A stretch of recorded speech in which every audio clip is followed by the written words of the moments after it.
Hello दोस्तों, स्वागत है आप सभी का एजुकेशन के 6 में। रुख करते हैं बिहार की तरफ। इस वीडियो के अपडेट से पहले आपको एक नई वैकेंसी का अपडेट देना चाहेंगे। दोस्तों, अगर आप बिहार में सिपाही भर्ती की तैयारी करते हैं तो आपके लिए कुछ अपडेट आया है। ये अपडेट अपकमिंग वैकेंसीज को लेकर है, जो कि बिहार में मद्य निषेध सिपाही भर्ती के लिए आया है। आपको बता दें कि चूंकि बिहार में ऐसे 5 सेंटर्स बनाए जा रहे हैं, जो इसका नाम ग्रुप सेंटर रखा जाएगा, और ये इसलिए बनाए जा रहे हैं जहां पे आप लोगों की ट्रेनिंग अच्छे से कराई जा सके। किसकी ट्रेनिंग? तो देखिए, आप लोगों ने लगातार देखा होगा कि सीएसबीसी की तरफ से और बीपीएसएससी की तरफ से एक विभाग में लगातार वैकेंसी आई है। जी हाँ, मैं बात कर रहा हूं मद्य निषेध की। अब यहाँ पे जो वैकेंसीज लगातार आ रही हैं इन सभी विभागों में, यहाँ पे दरोगा की बहाली की प्रक्रिया चलती है और यहाँ पे सिपाही की बहाली की प्रक्रियाएं चलती हैं। अब मैं आपको बता दूं कि इनकी बहाली जब भी निकलती है तो 2 से 3 महीने के अंदर अंदर सारा चीज क्लियर होके इनकी ज्वाइनिंग तक करा दी जाती है। या इस विभाग में भी बात करें, दरोगा में भी, तो जो भी वैकेंसीज आई हैं 2 से 3 महीने में ये सब कुछ कंप्लीट कराया जाता है।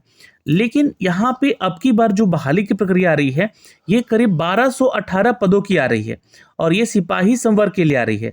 और इसी की व्यवस्थाओं के लिए यहाँ पे 5 ग्रुप सेंटर्स, ठीक है, बनाए जा रहे हैं, जो कि पटना, मुजफ्फरपुर, भागलपुर और गया में और सहरसा में ये बनेंगे। आपको बता दें ये क्यों बनाए जा रहे हैं, क्योंकि जब ये लोग रिक्रूट हो रहे हैं तो इनको रुकने और ठहरने की व्यवस्थाएं, यानी कि आवासन की व्यवस्था है, और इनकी ट्रेनिंग को, अनुशासन और नियमित प्रशिक्षण की व्यवस्थाएं यहाँ पे कराई जा सके। तो अभी 1218 पदों का सृजन की स्वीकृति भी मिल चुकी है, इसका प्रस्ताव है। तो ये 1218 पद जो है सिपाही संवर्ग में आएंगे। और यही नहीं, इन्हीं में कुछ ऐसे पोस्ट होंगे जो कि मद्य निषेध पदाधिकारी और मद्य निषेध सिपाही का पदस्थापन हो सकेगा यहाँ पर। तो आपको बता दें कि जितने भी नोडल सेंटर बन जाएंगे, ये जितने भी जिले देख रहे हैं, ये नोडल सेंटर बन जाएगा। इससे क्या होगा कि सिपाही संवर्ग और दरोगा संवर्ग में जो लोग रिक्रूट होंगे, ज़्यादा से ज़्यादा लोग रिक्रूट होंगे और जल्दी से उनकी ट्रेनिंग कंप्लीट हो जाएगी और ट्रेनिंग सेंटर्स ये बन जाएंगे, तो है ना। तो इसके लिए ही जो है, जो जल्दी से जो काम बढ़ रहे हैं, इसको देखते हुए यहाँ पर आयोग ने या सरकार ने, यहाँ पे विभाग ने फैसले लिए हैं कि मद्य निषेध सिपाही संवर्ग के कर्मियों का आवासन का व्यवस्था और ट्रेनिंग सेंटर्स की व्यवस्था का जल्द से जल्द व्यवस्था कराया जाए, जिसकी स्वीकृति भी मिल चुकी है।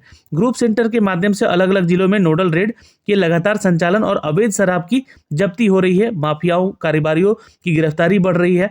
इसको लेकर यहाँ पे अतिरिक्त मद्य निषेध के सफल कार्यान्वयन हेतु सीमावर्ती जिलों में भी पर्याप्त मद्य निषेध पदाधिकारी, यानी कि दरोगा और सिपाही का पदस्थापन हो सके।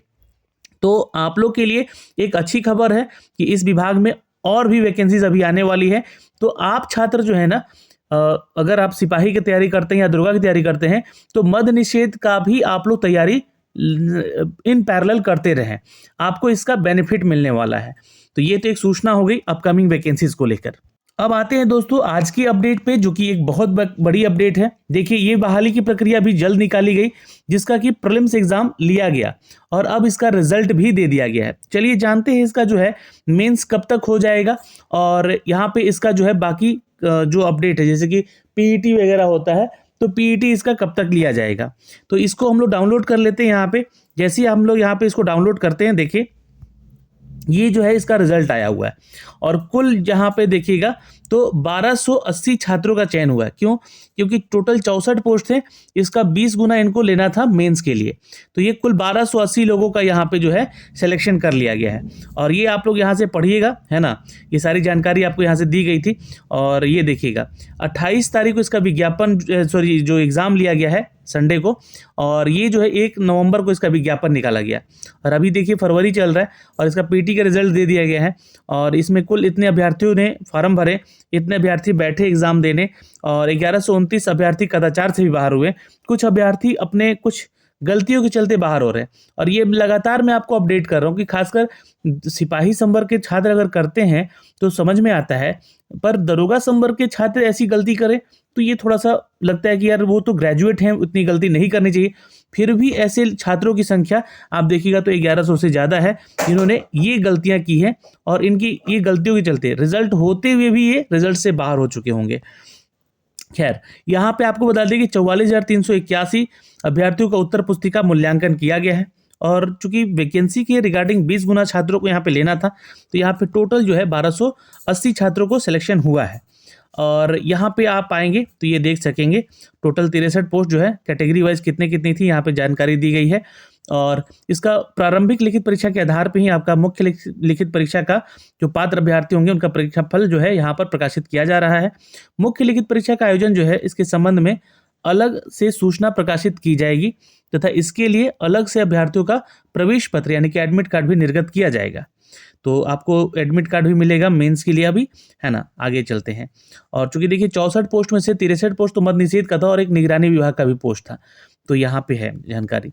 टोटल 1280 छात्र यहाँ पे सिलेक्शन हुए हैं। और कैटेगरी वाइज कट ऑफ के ऊपर हम थोड़ा चर्चा कर लेते हैं। और देखिए मैंने आपको लगातार कहा है कट ऑफ के ऊपर आपको विचार नहीं करना, और खासकर चूंकि देखिए आप नए छात्र हैं तो आपको एक चीज समझना होगा यहाँ पर क्या कि आप 100 क्वेश्चन में से, चूंकि यहाँ भी क्या होता है कि 100 क्वेश्चन होता है और हर क्वेश्चन 2 मार्क्स का होता है, यानी कि 200 नंबर का ये आपका पूरा पेपर होता है। आपको करना क्या है कि 200 पे ये देखिए कट ऑफ दिया हुआ है, मतलब 200 में जिसका 144 आया उसका सिलेक्शन हुआ है, और ये डेट ऑफ बर्थ दिया गया है। अब ये मैं समझाऊंगा आपको, है ना। अब 200 नंबर में 144 लाने वाला छात्र है, मतलब समझ रहे हैं कि 100 में से 72 अगर इन्होंने क्वेश्चन बनाया होगा तो इनका जनरल कैटेगरी का मेल पुरुष का सिलेक्शन हुआ, यानी कि कट ऑफ कितना गया पीटी का, तो 72 गया। पोस्ट कितने थे टोटल 64, छात्र कितने बैठे थे तो लगभग 45,000 माने 50,000 मानते हैं हम लोग, है ना। 60,000 या जो है संख्या दिया हुआ 69,000 का, लेकिन टोटल हम 50,000 मानते हैं। 50,000 छात्र बैठ रहे हैं, यानी कि बिल्कुल वही पैटर्न आ गया जहां पे आप छात्र मेंस देते हैं उतने छात्रों में, तो यही आंकड़ा मेंस का भी कट ऑफ रहता है। तो अभी देखिए कट ऑफ आगे पीछे कहीं नहीं हो रहा है, 2-3 साल से ये चीजें देखी जा रही हैं। ये कट ऑफ या तो 70 से लेके 75 के बीच में रह रहा है कोई एग्जाम हो, और जाहिर सी बात है क्योंकि बिहार के ही छात्र बैठ रहे हैं और वही छात्र बैठ रहे हैं और उतना ही क्वेश्चन कर पा रहे हैं। तो ये जानकारी रखिएगा कि 144 यानी कि आपको टारगेट हमेशा अपने एग्जामिनेशन को लेकर 100 क्वेश्चन में 75 क्वेश्चन एक्यूरेसी में रखना है, यानी कि इससे नंबर आ सके। गलत हुआ तो भाई नीचे जाएंगे, लेकिन आपको 100 में से, मैं कहता हूं अटेम्प्ट तो 100 में 100 लेना चाहिए, लेकिन एक्यूरेसी का ध्यान रखना चाहिए। 80-85 क्वेश्चन का एक्यूरेसी रखिए, जिसमें कि अगर नंबर कटता भी आपका तो 70-75 आके रुक जाए और आपका सिलेक्शन यहाँ पे हो जाए। यही काम आपको मेंस में भी करना है। जिस तरीके से आप तैयारी किए हैं यहाँ पे पीटी का, उसी तरीके से मेंस का भी तैयारी करना है। पेपर कठिन नहीं होता है, बस लेंदी हो जाता है क्वेश्चन वहां पे। उसमें चूंकि मैथ रीजनिंग भी शामिल किया जाता है तो क्वेश्चन को थोड़ा लेंदी किया जाता है कि ताकि टाइम जो है मैनेजमेंट छात्र नहीं कर सके। अब वही आपको करना है, टाइम मैनेजमेंट आप सीख गए, इट मीन्स कि आपका सिलेक्शन पीटी से मेंस में भी हो जाएगा फिर। और वो टाइम मैनेजमेंट कैसे होगा, तो ज़्यादातर प्रैक्टिस करने से, ज़्यादातर अभ्यास करने से, और खासकर मैथ और रीजनिंग के सवाल को जरूर बनाने से, ये ध्यान रखिएगा। अब वहीं पे महिलाओं का आप देखिएगा कट ऑफ तो 124 यानी कि 62 या 63 क्वेश्चन इन्होंने किया होगा तो इनका सिलेक्शन हुआ, इनका 72 क्वेश्चन पे सिलेक्शन हुआ। वहीं पे फ्रीडम फाइटर की जो वुमेन है उनका 118 गया है, तो यहाँ पे कैलकुलेट कर लीजिएगा। आर्थिक रूप से कमजोर है तो 140 गया है, यानी कि लगभग जो है इनका 70 या 71 क्वेश्चन बनाए होंगे सही से, तो इनका हुआ है। यहाँ पे महिलाओं की बात करें तो 120 गया, यानी कि 60 या 61 इनका गया है। यहाँ पे अनुसूचित जाति का देखिएगा तो 131 है, और इनका महिलाओं के लिए 98 को मार्क्स लाने पे भी सिलेक्शन हो गया है। और अत्यंत पिछड़ा वर्ग में 138 है, यानी कि लगभग जो है यहाँ पे 69 क्वेश्चन इन्होंने किया होगा। यहाँ पे 116 है इनका मार्क्स। पिछड़ा वर्ग में 140 है, ये देखिएगा। EWS और जो OBC है तो बिल्कुल सेम मार्क्स पे हुआ। तो ये तो चीज़ हो गया। अब सर यहाँ पे जो है ये डेट ऑफ बर्थ से हमें क्या फ़ायदा है, इस चीज़ को क्या मतलब है, तो देखिए आप जो भी छात्र हैं, अगर आपने यहाँ पे अपना 72 क्वेश्चन कर लिया एक्यूरेट एकदम सही, तो आपको इस कट ऑफ से आर पार कोई नहीं कर सकता। हाँ, मामला तब फंसेगा जब आप ही के सेम मार्क्स कोई छात्र लेकर आया है, टाई ब्रेकर होगा आपका। टाई ब्रेकर जैसे ही होगा वहाँ पे आपका डेट ऑफ बर्थ चेक किया जाएगा। अगर आपसे प्रायोरिटी में अधिक है तो उसको प्रायोरिटी मिल जाएगा, मतलब एज में ज़्यादा है तो। लेकिन यहाँ पे 2 जनवरी 1998 का डेट ऑफ बर्थ रख दिया गया है कि इसके उम्र सीमा तक के जो छात्र होंगे उनको हम प्रायोरिटी देंगे, यानी कि इनको यहाँ पे लेंगे। तो अब यहाँ पर एक चीज़ तो और मायने रखता है यहाँ पे कि इस कट ऑफ से मतलब नहीं है। अगर आप यही जो है, आप जो छात्र हैं 72 ना लाकर यहाँ पे 75 ला देते तो ये फिर मायने नहीं रखता ये कट ऑफ डेट। तो इसको मत देखिए अभी। आपको जो है अपने, मान लीजिए आपका एज बढ़ रहा है, आप जो है कंपटीशन आपके जो है आपके जूनियर्स के साथ हो रहा है, तो अब यहाँ पे आपको मार्क्स ज़्यादा लाना पड़ेगा, क्योंकि आपका एज बढ़ रहा है तो आपको मार्क्स ज़्यादा लेके आना है। हो सके तो आपके चलते भले इनका कट ऑफ हाई चला जाए, लेकिन आपको कोशिश करना है कि 100 में से कम 75 या 76 या 78 लेकर आए, ताकि जो है कंपटीशन में हम हाई पे रहें। ये कट ऑफ जो है रखा गया है उन छात्रों के अनुसार जिनका डेट ऑफ बर्थ जो है 2 जनवरी 1998 तक का है। अगर इनमें से किसी का 75 आ गया है तो वो हाईएस्ट कट ऑफ को यहाँ पे कट ऑफ नहीं माना गया, ये डेट ऑफ बर्थ के अनुसार यहाँ पे कट ऑफ दिया गया। तो इस अनुसार भी यहाँ पे देखिएगा तो कट ऑफ ये गया है ना, नॉर्मल एवरेज या एग्रीगेट निकाला गया, जिसके चलते ये कट ऑफ यहाँ पे दिया गया। अब इतना क्वेश्चन लाकर बनाकर जो भी छात्र सिलेक्शन नहीं हुआ है, मेरिट में नहीं बना है, तो उनको भी घबराने की बात नहीं है।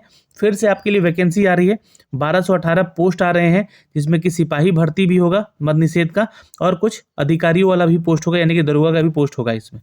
तो कितना पोस्ट हो सकता है ये ऑफिशियल अपडेट आने के बाद, चूंकि वो सृजित किया हुआ पद बताया गया है, कितने पद दरोगा के लिए आएंगे, कितना सिपाही का आएगा, ऑफिशियल नोटिफिकेशन आते ही जानकारी देंगे। और अप्रैल या मई में मैं आपको बता दूं फिर से मद निषेध का वैकेंसी आने वाला है, तो तैयारी रखिए जारी, और इस तरह से आपको मारना होगा यहाँ पे, समझ गए। तो आपको यहाँ पे अपना रिजल्ट के लिए बाजी मारना होगा। तो ये सारी चीज़ें हैं जानकारी दोस्तों की हमने अब तक साझा किया है। आप लोग अपना रिजल्ट देखिए, इस पीडीएफ को मैं शेयर कर दिया हूँ टेलीग्राम पे भी और ग्रुप में भी शेयर कर दिया है, तो आप लोग वहाँ से देख लीजिएगा। अभी के लिए इस वीडियो में इतना ही, फिर मिलेंगे अगली वीडियो में। जिनका हुआ है उनको good luck, all the best mains के लिए। धन्यवाद।